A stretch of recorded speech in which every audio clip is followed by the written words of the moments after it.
Babylon's director, Damien Chazelle, is bedazzled by the act of grinding things out to achieve greatness. His film's protagonists test the boundaries of blazing speed, chase fame, and zip through the cosmos to reach the promised land at the cost of serious mental despair and bodily harm to themselves. Babylon seems to take the opposite view of his previous film, La La Land, the latter romanticizing and celebrating how Hollywood came to be, while the former exposes its underbelly. The film is set 100 years ago and portrays the blood, sweat, tears, fortune, and sorrow of a lot of people who took their shot at fame.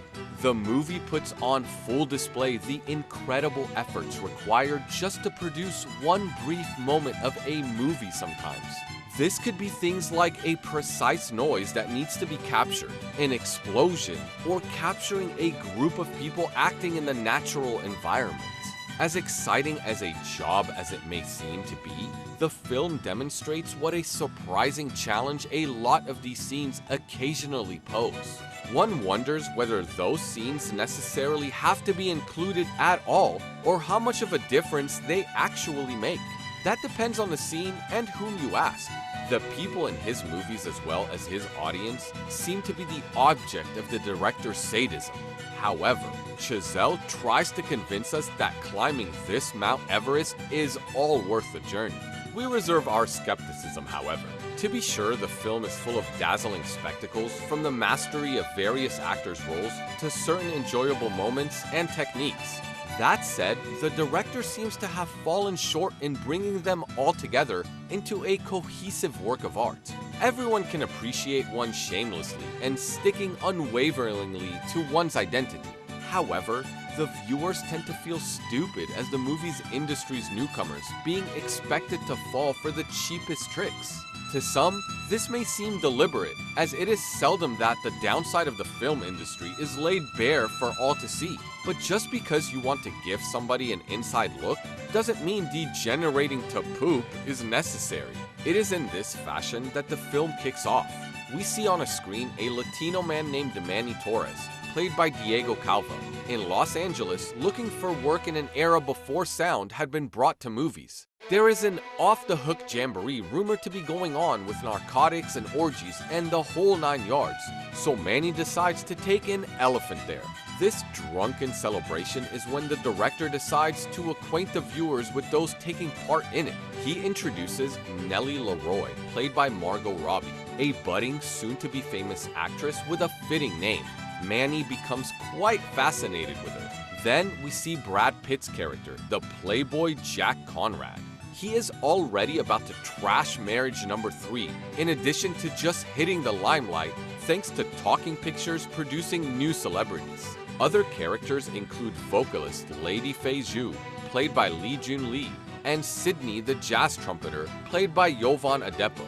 Writer Eleanor St. John, played by Jean Smart, editorializes all these events with Eric Roberts, Damon Gupton, Jeff Garlin, and Olivia Wilde, among other described briefly in the story. The cast is star-studded for sure.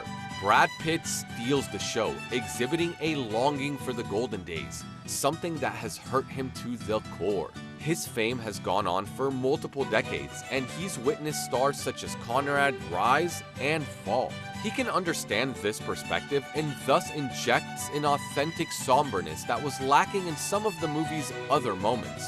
Diego Calvo really makes headway for his career in this movie, and for Margot Robbie, it's a change of pace that paid off well. The director characterizes the newcomers in a darling mosaic, as Nellie, Sydney, and Manny are unwitting cogs in a soulless cold machine that are merely necessary to keep it moving. Jack Conrad himself, thinking himself to be one-of-a-kind irreplaceable godsend, soon is revealed how replaceable actors are. These characters claim notoriety through their available avenues. Manny uses his wits and is able to wield authority. Sydney becomes an exciting draw as a musician with the advent of sound, while Nellie features charisma matched by few other actresses.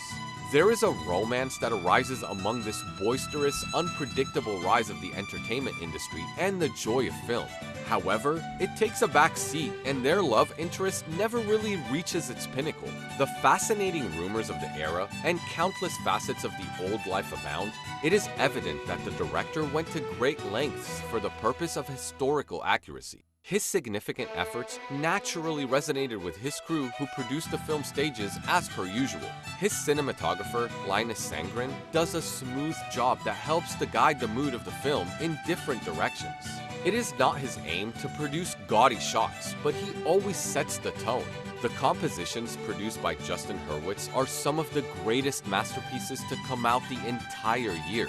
The fact that all of the aspiring stars have their own composition adds quite a dramatic flair to the film, in light with the gloominess and despair portrayed in early Hollywood. The imagery maintains a sense of authenticity, yet at the same time portraying the historical and artistic significance of the industry. Tom Cross, the editor, seems to have fumbled in the way he attempted to weave together the subplots of the movie. Although he normally does a spectacular job, it likely owes more to the director's hit or miss writing than the work of the editor. In terms of the writing, this film is a true test of synergy, as it has a lot of moving parts to combine. Its music is wonderful, and its lighting totally tips the scales. As good as they are though, some elements of Babylon's storyline fall flat on their faces throughout, and this is exacerbated by some ideology and opinions that the director force feeds into the movie. Despite the potential for judgment and disappointment, it comes across as ideologically contradictory at the point when it begins to portray the great lengths that the people went to as being in vain toward the conclusion of the film, a direction that everyone knew they were going to take. Although there has been a lot of raving about the ending, I thought it undercut the credibility of the director's message. It's as if Chazelle is insinuating that Sunrise was worth the destruction of actors' livelihoods during the time of the rise of talking pictures. This perspective I find particularly hollow and lacking in empathy for actors. Though his aim was to expose the dirty side of Hollywood, he achieves the effect of revealing his own flaws just as successfully. To him, as long as some people keep having fun, it doesn't matter that the industry he cherishes ruins countless people's lives.